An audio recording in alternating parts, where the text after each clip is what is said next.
काय T point होतं, इथे खूप गर्दी झालेली होती बस स्टँडवरती. म्हणलं की आयला एवढी गर्दीतून ट्रॉफिकमधून कधी सिग्नल सोडायचं आणि कधी पुढं जायचं.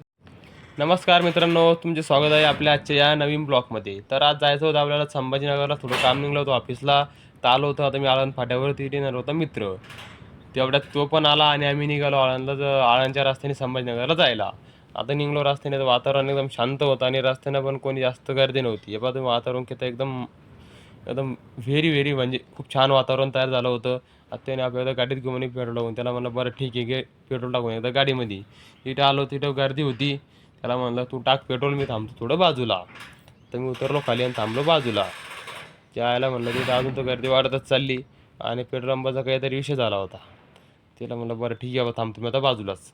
तेवढा टाकला पेट्रोल, चालू झाला पंप. आता निघालो आम्ही, आता रस्त्याने चाललो. आता रस्त्याने चाललो, थोड्याफार चालल्या गप्पा आणि रस्त्याने बघा तुम्ही किती ट्रॅफिक एकदम शांत आहे.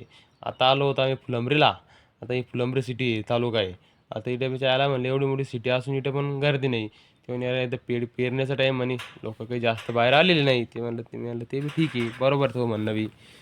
ते रस्त्याने एकदम शांत वातावरण होतं, वातावरण एकदम निसर्गरम्य झालेलं होतं. आता हे फुलंब्रीचं बस स्टँड आहे, इकडे सह्याद्री कपड्याचं दुकान. हे पहा तुम्ही फुलंब्रीचे फुलं, किती निसर्गरम्य वातावरण, एकदम छान वातावरण तयार झालं होतं हे. आता हे बघतो मी डोंगर कसे हिरवेगार झाले होते मस्तपैकी. पण मला कमालच वाटत होती की रस्त्याने एक पण गाडी दिसत नव्हती. पुढं आलो तर काय पाणी चालू होतं, मग एका ठिकाणी थांबलो आणि मग चहा पिली आणि मग आता निघलो. पुढं आलो तर काय दिंडी लागली. म्हणलं रामकृष्ण हरी जय हरी विठ्ठल असं बोलून आम्ही पुढं निघलो. म्हणलं आपल्याला जायचं खूप दूर आणि आपलं पुढे म्हणलं काम अर्जंट दर्शक. आता पुढं निघालो, रस्त्याने लागलो. तर रस्त्याने पण एकदम वातावरणाचं मला खूपच आनंद झाला होता वातावरण असं बघून.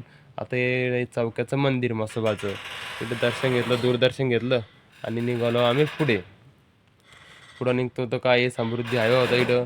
एकदम मस्त म्हणलं वातावरण एकदम भारी आहे. रस्त्याचा आनंद घेत घेत आम्ही चाललो पुढे. समृद्धी हायवेचं म्हणजे खूप फास्ट आहे, पुणे नगर हायवे हा. आता आलो होतो आम्ही आता इकडं सिटीमध्ये. तर सिटीमध्ये इथे आपलं टी पॉईंट, आता टी पॉईंट आम्हाला जाणं होतं वरती, म्हणजे आपल्याला कलेक्टर ऑफिसला जायचं होतं. तर आम्ही आता निघालो होतो कलेक्टर ऑफिसच्या रस्त्याने, मारला आम्ही टर्न.